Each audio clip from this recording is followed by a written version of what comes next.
नमस्कार।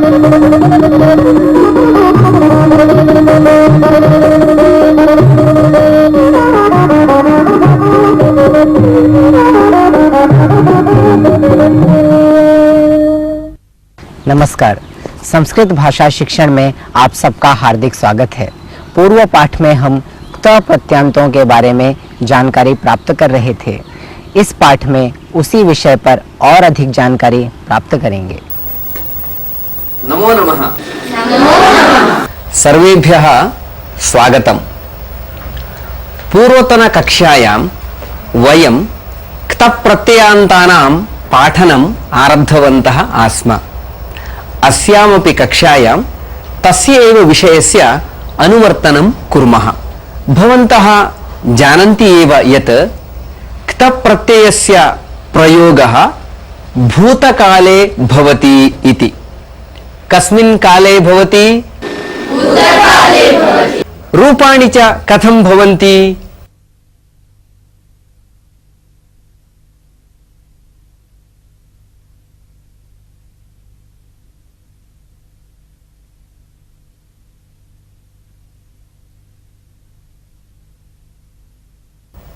गतं, पठितं, नीतं, लिखितं, उक्तं, दृष्टं, श्रुतं इत्यादि प्रकारेण रूपाणि भवन्ति इति वयं ज्ञातवन्तः।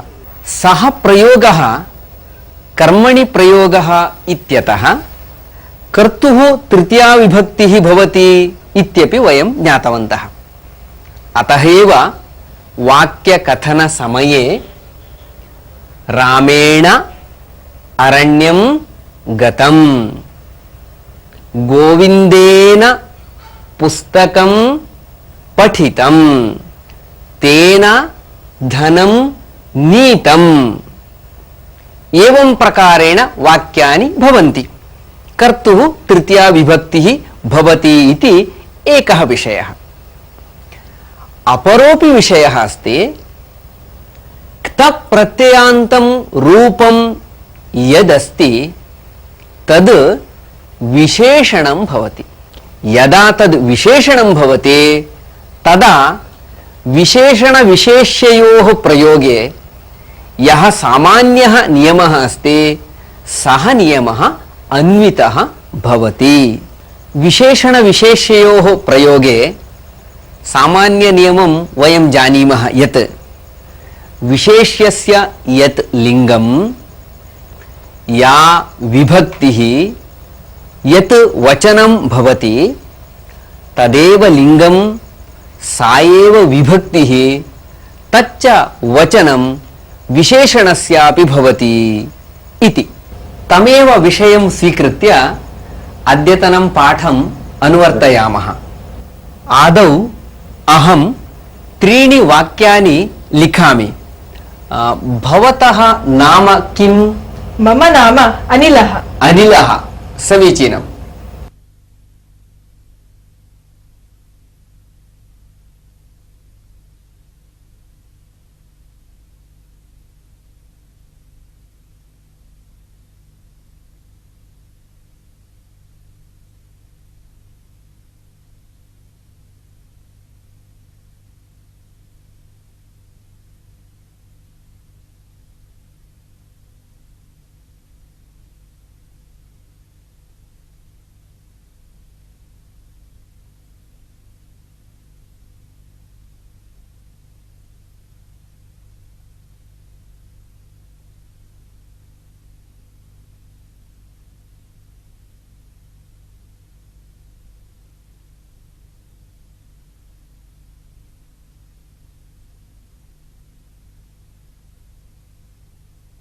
अनिलेन पाठः पठितः।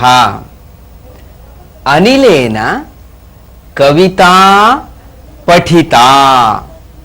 अनिलेन पद्यं पठितम्।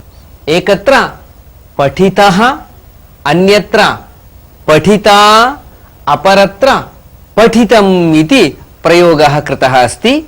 यतः अनयोः विशेषण विशेष्य भावः अस्ति। इदानीं वयम् एतादृशमेव अभ्यासं कुर्मः। सः अभ्यासः एवं भवति। अद्य भवद्भिः सर्वैः बहूनि कार्याणि कृतानि स्युः। केन केन किं किं कार्यं कृतम् इति वक्तव्यम्। साहाय्यार्थम् अहमत्र शब्दद्वयं लिखामि।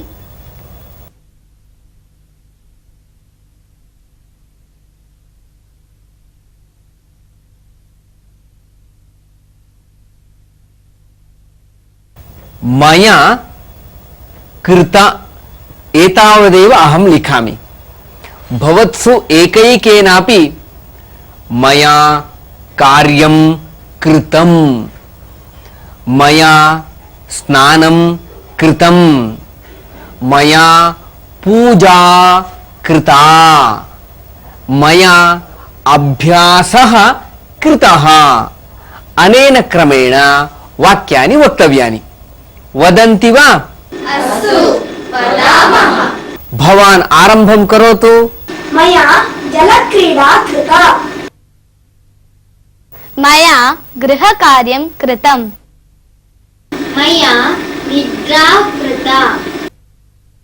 मया गीताभ्यासः कृतः। मया व्यायामः कृतः। मया ध्यानं कृतम्। मया भोजनं कृतम्। मया स्वच्छता कृता। मया अलङ्कारः कृतः।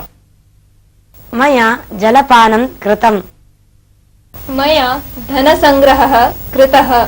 समीचीनम्। इदानीम् अस्मिन् स्थाने अन्यत् शब्दद्वयं लिखामि। भवतः नाम किं? मम नाम सुनीलः। सुनीलः।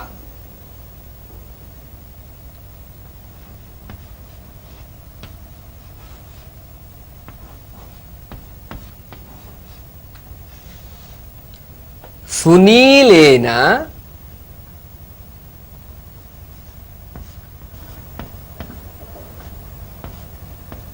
दृष्ट। सुनीलेन नगरं दृष्टं, सुनीलेन काशी दृष्टा। एतेन प्रकारेण बहूनि वाक्यानि वयं वक्तुं शक्नुमः। भवन्तः सर्वे वदन्तु इदानीं सुनीलेन किं किं दृष्टं? भवती आरम्भं करोतु। सुनीलेन सागरः दृष्टः। समीचीनम्। सुनीलेन मृगालयः दृष्टः। सुनीलेन नरकः दृष्टः। नरकः दृष्टः। बहु समीचीनं। भवान् वदतु। सुनीलेन सूर्यः दृष्टः। सुनीलेन चन्द्रग्रहणं दृष्टः। चन्द्रग्रहणं दृष्टं। पुनः वदतु। सुनीलेन चन्द्रग्रहणं दृष्टम्। सुनीलेन प्रतिबिम्बः दृष्टः। सुनीलेन सर्पः दृष्टः। सुनीलेन चित्रं दृष्टम्। सुनीलेन शिशुः दृष्टः। सुनीलेन अरण्यं दृष्टम्। समीचीनं। सुनीलेन बहु बहु दृष्टम् अस्ति। भवतु अन्यम् अभ्यासं कुर्मः। भवत्याः नाम किं? मम नाम निखिला। निखिला। निखिलया बहूनि वस्तूनि आनीतानि। निखिलया कानि कानि आनीतानि इति इदानीं भवन्तः वदन्तु। यथा पूर्वं शब्दद्वयम् अहं लिखामि।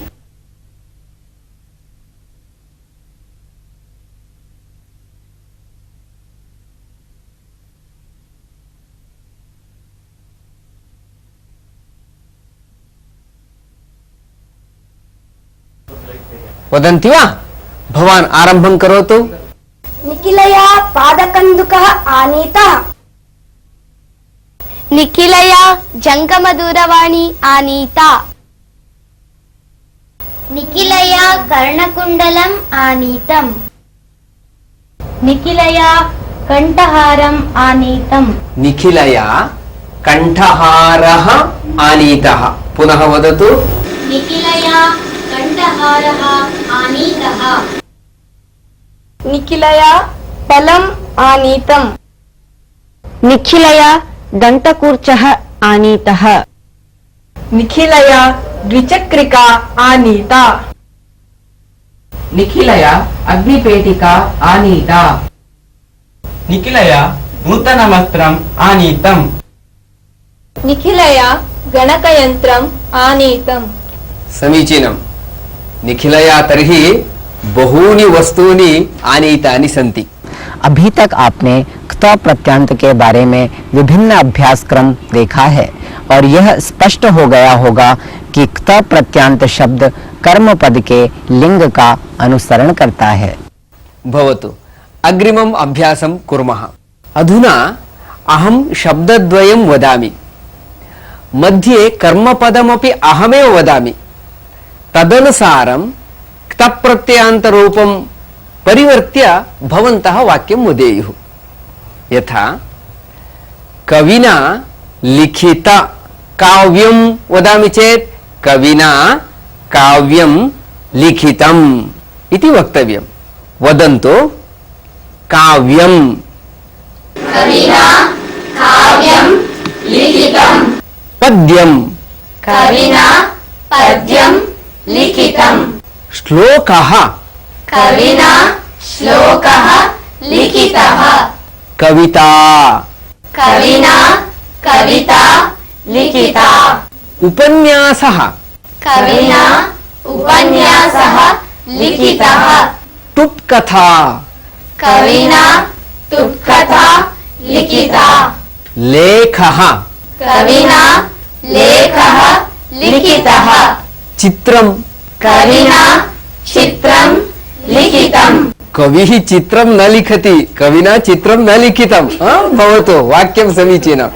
इदानीं लतया दत्तम् इति वाक्यं।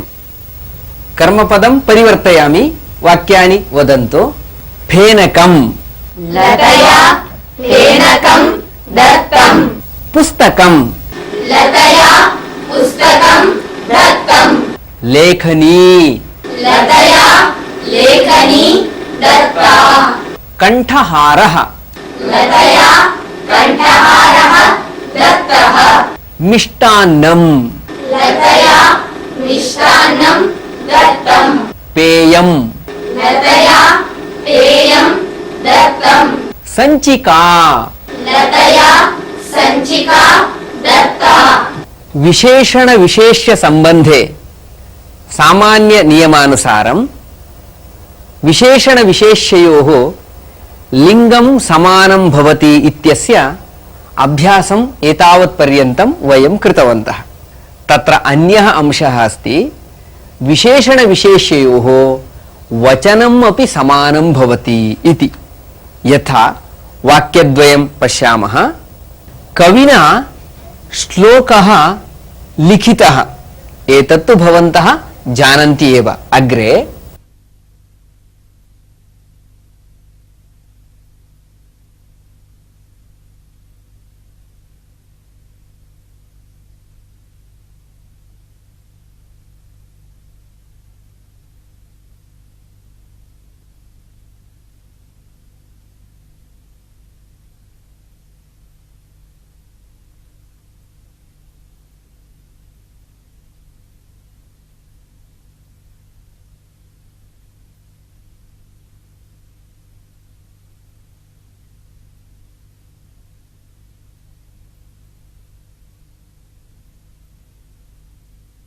कविना श्लोकौ लिखितौ। कविना श्लोकाः लिखिताः।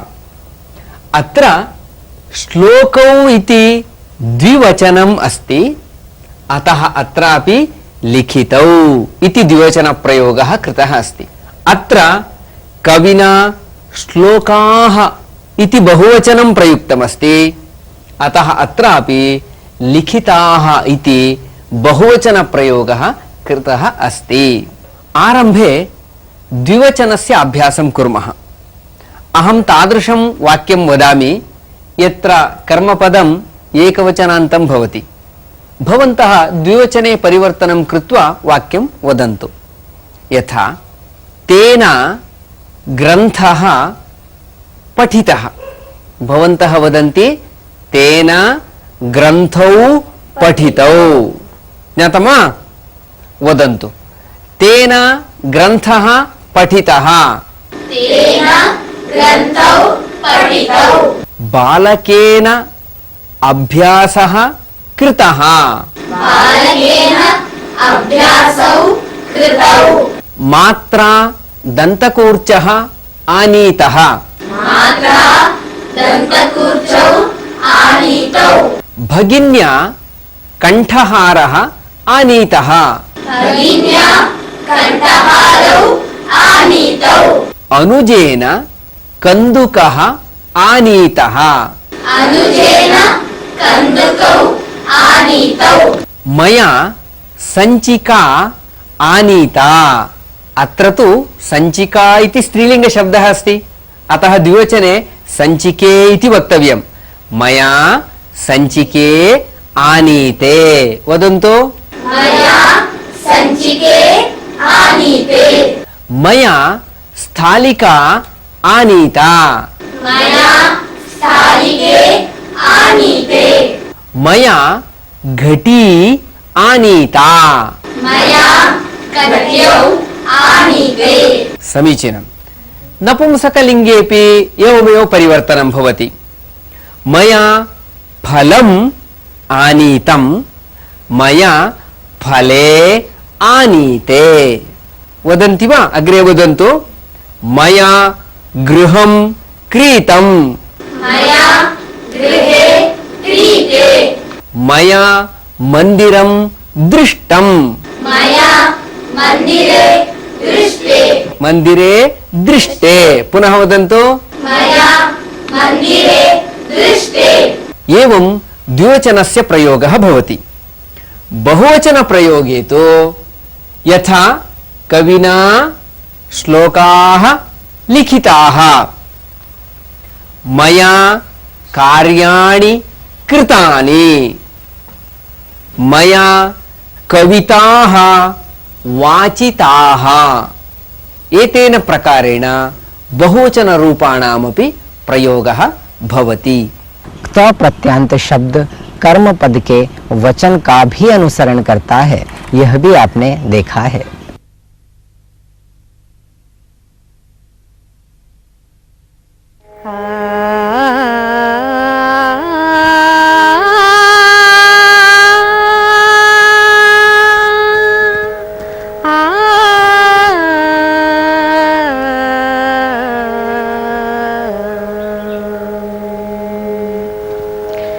सर्वत्र सम्पदस्तस्य सर्वत्र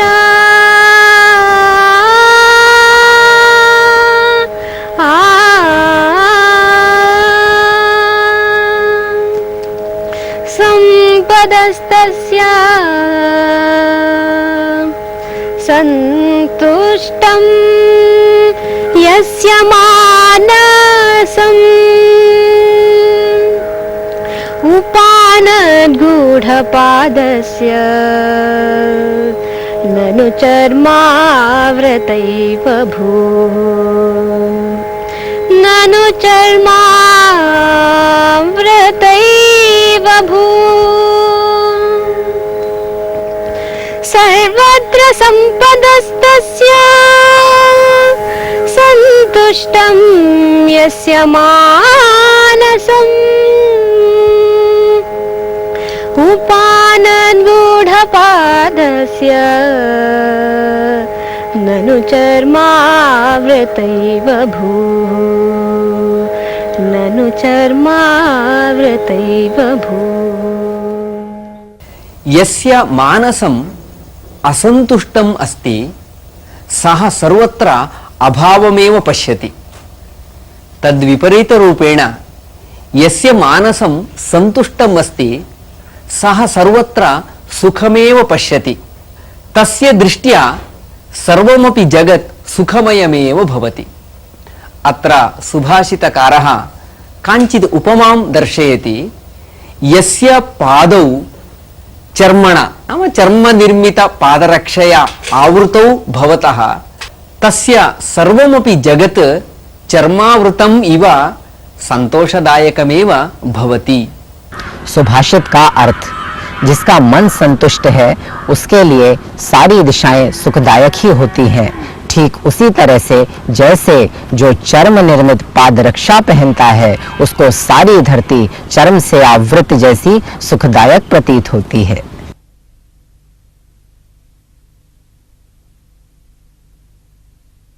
पूर्वं कुरुक्षेत्रे मलयप्रभः नाम कश्चन महाराजः आसीत्।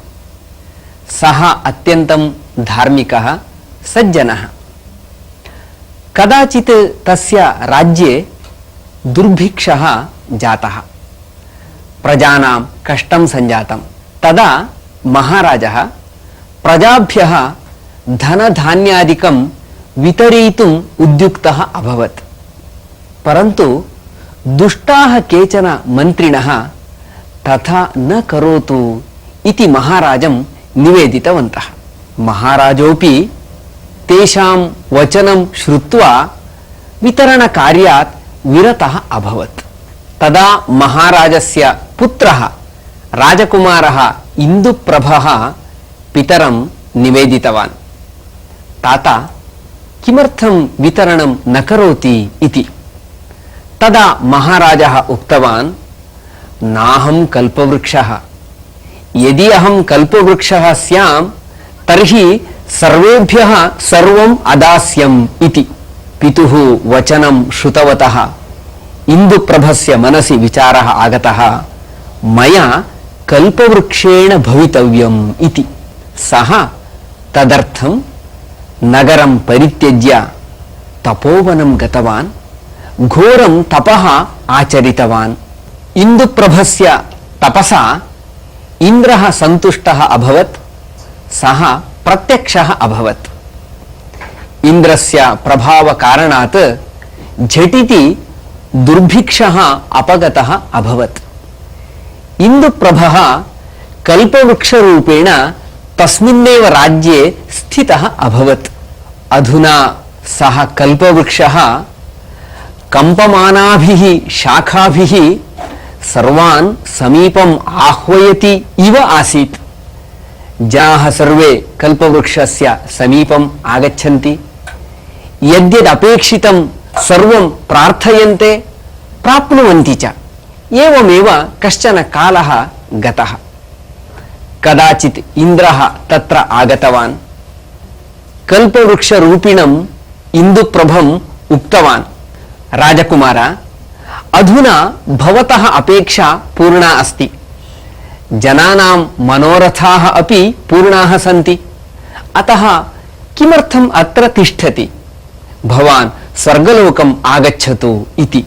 किन्तु राजकुमारः वदति, स्वर्गलोके बहवः कल्पवृक्षाः सन्ति, किन्तु भूलोके कल्पवृक्षाः न सन्ति, अतः अहम् अत्रैव तिष्ठामि, जनानां सेवां करोमि इति।